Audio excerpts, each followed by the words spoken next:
All of his co-workers were gone. What could it mean? Stanley decided to go to the meeting room. Perhaps he had simply missed a memo.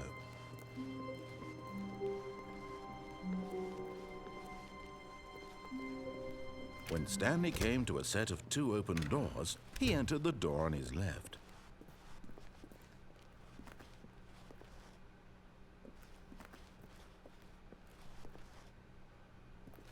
Yet there was not a single person here either.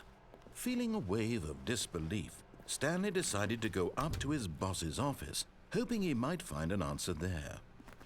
Coming to a staircase, Stanley walked upstairs to his boss's office.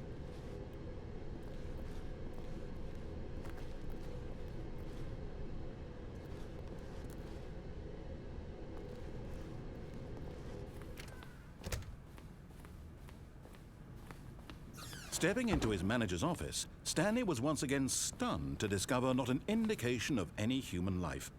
Shocked, unraveled, Stanley wondered in disbelief who orchestrated this. What dark secret was being held from him? What he could not have known was that the keypad behind the boss's desk guarded the terrible truth that his boss had been keeping from him. And so the boss had assigned it an extra secret PIN number, 2845. But of course, Stanley couldn't. Yet incredibly, by simply pushing random buttons on the keypad, Stanley happened to input the correct code by sheer luck. Amazing. He stepped into the newly opened passageway.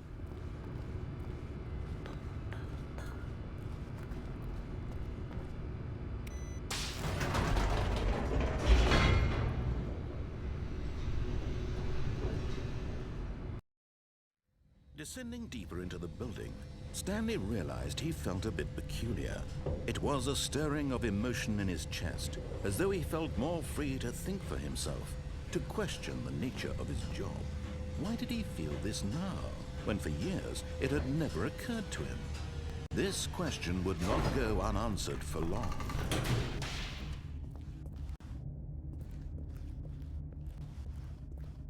Stanley walked straight ahead through the large door that read Mind Control Facility.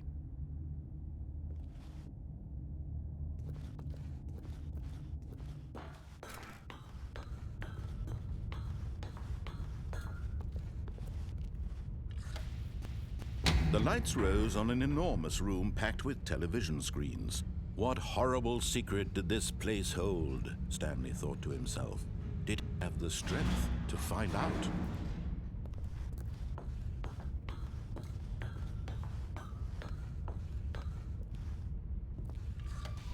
Now the monitors jumped to life, their true nature revealed. Each bore the number of an employee in the building, Stanley's co-workers. Lives of so many individuals reduced to images on a screen, and Stanley, one of them, eternally monitored in this place where freedom meant nothing.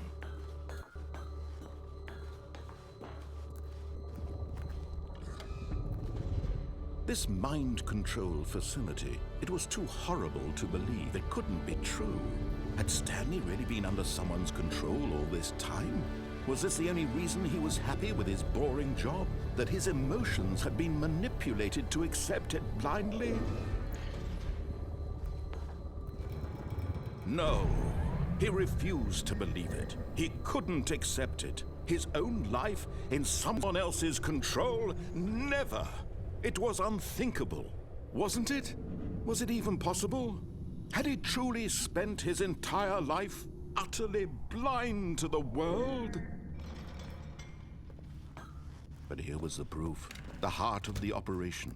Controls labeled with emotions, happy or sad or content, walking, eating, working, all of it monitored and commanded from this very place. And as the cold reality of his past began to sink in, Stanley decided that this machinery would never again exert its terrible power over another human life. For he would dismantle the controls once and for all.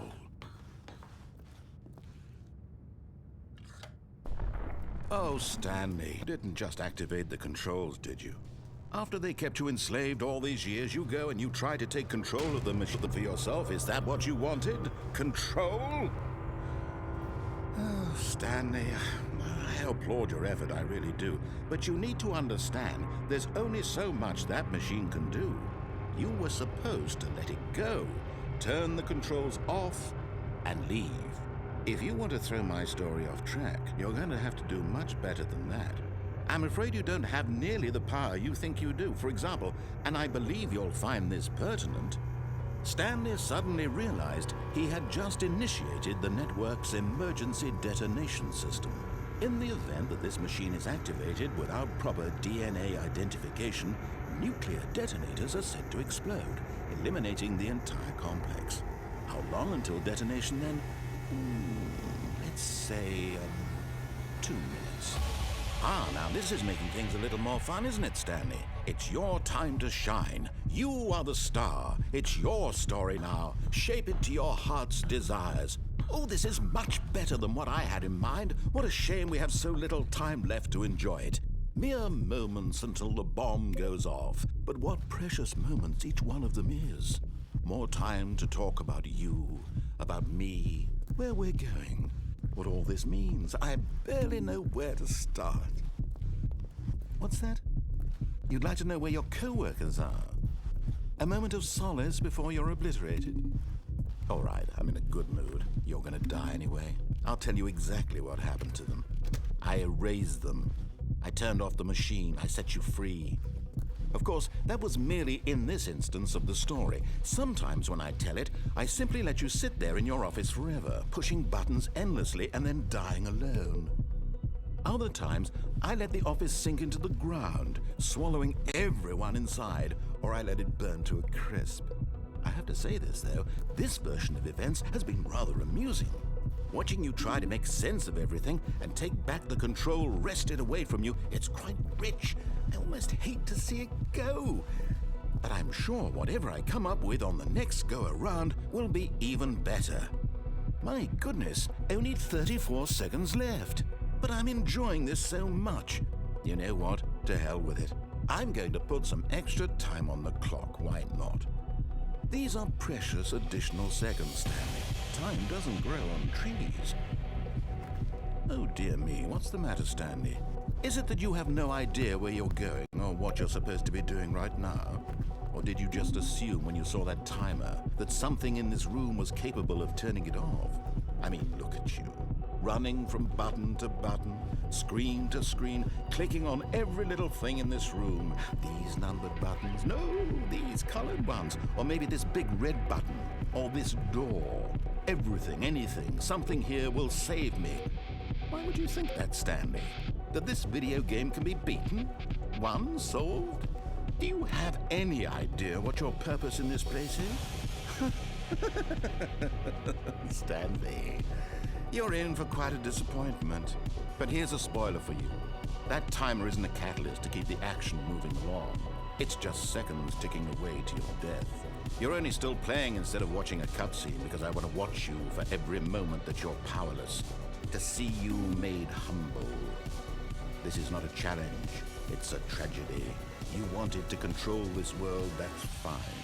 But I'm going to destroy it first, so you can't. Take a look at the clock, Stanley. That's 30 seconds you have left to struggle. 30 seconds until a big boom and then nothing. No ending. Just you being blown to pieces. Will you cling desperately to your frail life, or will you let it go peacefully? Another choice. Make it count. Or don't. It's all the same to me. All a part of the joke.